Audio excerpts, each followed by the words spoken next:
Y dándole continuidad al libro de Eclesiastés, recuerda que estamos viendo el testimonio de un varón que pudo probar de todo y obtener de todo, pero conforme iba él probando, descubriendo un poquito de todo, se percataba que todo era vanidad y aflicción de espíritu.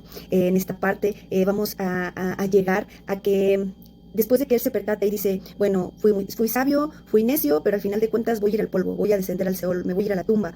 Eso también es vanidad y aflicción de espíritu, y que él se sentía insatisfecho el darse cuenta de esto, y que terminaba diciendo, mejor es buscar la sabiduría, mejor es andar en luz.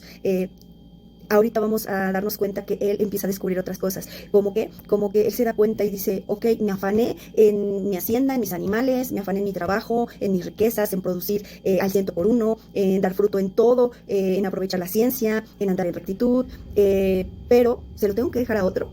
Y ese otro va a trabajar de la misma manera, ese otro va a aprovechar, ese otro va a hacer multiplicar lo que yo he hecho. Y empiezan estos cuestionamientos y termina diciendo lo mismo. Esto también es vanidad y un dolor muy grande. Ahora ya no dice aflicción de espíritu, ahora lo llama un dolor muy grande. Y él aún menciona que su corazón se empieza de igual manera a desesperanzar, a decir, o sea, yo lo hice todo como tratando de multiplicar todo, pero ese otro que viene después de mí lo va a aprovechar. Fíjate lo que dice Eclesiastés capítulo 2, versículo 18. Asimismo, aborrecí todo mi trabajo que había hecho debajo del sol, el cual tendré que dejar a otro que vendrá después de mí. ¿Por qué dice que lo aborreció? Porque se afanó tanto y al final de cuentas se percató que se lo tenía que dejar a otro y no sabía si ese otro lo iba a valorar de la misma manera. Dice en el 19, ¿y quién sabe si será sabio o necio el que se enseñoreará de todo mi trabajo en que yo me afané y en que ocupé debajo del sol mi sabiduría? Esto también es vanidad. Eso también se iba a esfumar. ¿Por qué? Porque tal vez quien viniera después de él no lo iba a valorar de la misma manera, no le iba a echar las mismas ganas. Tal vez el siguiente ni siquiera iba a pedir sabiduría. Sus proyectos, sus visiones iban a ser totalmente diferentes. Y esto yo creo que te hace pensar y te recuerda en muchas ocasiones a grandes empresarios le dejan como herencia a sus hijos las grandes empresas, grandes herencias, y ya no fructifican, o ya no tienen la misma producción, o ya no es lo mismo que era con el padre, ¿no? O con quien dejó esa herencia. Fíjate lo que dice en el 20. Volvió por tanto a desesperanzarse en mi corazón acerca de todo el trabajo en que me afané y en que había ocupado debajo del sol mi sabiduría. Que el hombre trabaje con sabiduría y con ciencia y con rectitud, y que haya de dar su hacienda a hombre que nunca trabajó en ello, también esto es vanidad y mal grande. Su corazón empezó a desesperanzarse porque ciertamente no sabemos si a quién tú le vas a dejar tu herencia o a quién tú le vas a dejar aquello que tanto procuraste o cuidaste. ¿Lo va a cuidar o a procurar de la misma manera, o lo va a hacer producir de la misma manera? No lo sabemos. Por eso él termina diciendo, esto es un mal grande. Continúa diciendo en el 22, ¿qué tiene el hombre de todo su trabajo y de la fatiga de su corazón con que se afana debajo del sol? Porque todos sus días no son sino dolores y sus trabajos molestias. Aún de noche su corazón no reposa. Esto también es vanidad. Y yo creo que tú y yo también entendemos esta parte. Hay una frase que se dice mucho, que entre más tienes, más quieres, entre más tienes, más gastas. Y llegas a afanarte tanto por obtener eso. Y no está mal, no está mal que tú desees cosas, tener buena estabilidad económica, tener un buen trabajo, en todo lo que hagas, hacerlo de una manera especial para que produzca fruto. Eso no es lo malo. Lo malo es cuando ya tu trabajo, eso que tanto está por producir, llega un afán, porque después se hace un ídolo, y cuando se hace un ídolo difícilmente dejas de adorar eso que tú ya pusiste como ídolo, como primer lugar, y al final de cuentas trae molestia, trae dolor, porque quieres más y más, y es más horas tal vez de trabajo, esforzarte más en días, añadir más cosas para que eso salga, y trae aflicción, ¿no? Hay momentos o situaciones donde cuando trabajas pasan los días y no terminas, ¿no? No terminas a lo mejor esos pendientes, y al otro día tienes que continuar, y al otro día tienes que continuar, y te afanas tanto, pero no te das ese espacio para poder descansar. Fíjate lo que Salomón empezó también a descubrir. Dice en el 24, no hay cosa mejor para el hombre sino que coma y beba y que su alma se alegre en su trabajo. También he visto que esto es de la mano de Dios.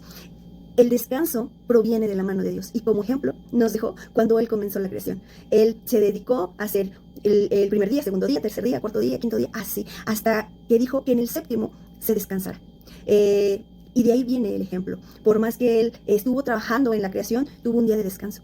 Es importante que tú te des también al descanso, que no te afanes tanto en el trabajo. Entendemos hoy en día que a veces ya los sueldos de una persona no son vastos, a veces dos tienen que trabajar para sostener la casa, hasta tres, cuatro, ¿no? La mayoría tienen que trabajar para sostener una casa y sostener todos los gastos, pero el que tú también disfrutes de ese trabajo, de tu trabajo, con el que todos los días te levantas, eso es un regalo de Dios, que tú también disfrutes, que te des el tiempo de disfrutar eso que ganas, eso que el Señor te permite producir. Fíjate lo que continúa en el 25, porque ¿quién comerá y quién se cuidará mejor que yo? Tarde que temprano, si no nos damos el descanso, nuestro cuerpo va a empezar a demandarnos. Hay órganos que se regeneran, me parece que cada cierto tiempo, cada 7 días, y si no descansamos, pues nunca nos regeneramos o nunca vamos a poder tener esa paz por un momento. Siempre nos lo han dicho que para amar a otros, primero nos tenemos que amar a nosotros mismos. Y una característica o una cualidad de saber que nos amamos es cuidándonos, procurándonos. Y es descansando. Descansando es una manera de decirle a nuestro cuerpo que lo amamos, a nuestra mente, o todo lo que somos, que nos amamos. Porque no, nadie, como decía aquí, nadie nos va a cuidar, nadie nos va a tal vez a procurar tanto como uno mismo. Entonces, vuelve a leer este versículo, porque ¿quién comerá y quién se cuidará mejor que yo? Dice en el 26, porque el hombre que le agrada, Dios le da sabiduría, ciencia y gozo, mas al pecador da el trabajo de recoger y amontonar, para darlo al que le agrada a Dios. También esto es vanidad y aflicción de espíritu. Hay que tratar de también agradarle al creador del universo, aquel que nos ha creado y que nos da el privilegio de respirar todos los días. Hay que agradarle, Él nos va a llenar de sabiduría. Aún hay un versículo que dice, tienes falta de sabiduría, pídesela a Dios. Él nos va a llenar de sabiduría, de ciencia, pero sobre todo de gozo. Y el gozo no tiene nada que ver con la alegría y la felicidad, porque la alegría y la felicidad son esporádicas, momentáneas, pero el gozo permanece para siempre. Y el gozo es un fruto del Espíritu Santo. Y si nosotros le pedimos al Señor que nos dé de ese fruto, lo vamos a obtener. Hayamos producido lo que en el mes habíamos dicho o no hayamos producido lo que en el mes habíamos dicho. Y con esto no la palabra nos quiere decir deja de trabajar, porque todo es vanidad y aflicción de espíritu, no. Tenemos que hacer cada uno lo que nos corresponde, pero también saber equilibrar nuestra vida profesional, nuestra vida escolar, saberle equilibrar para que no esté pesando más una parte de la balanza sobre la otra. Agrademos al Señor también descansando. ¿Por qué? Porque este cuerpo es templo del Espíritu Santo.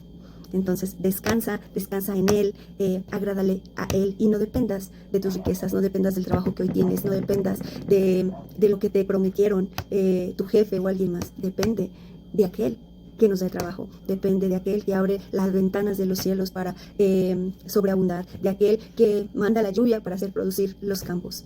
Dependamos de nuestro Señor Jesús. Dios te bendiga.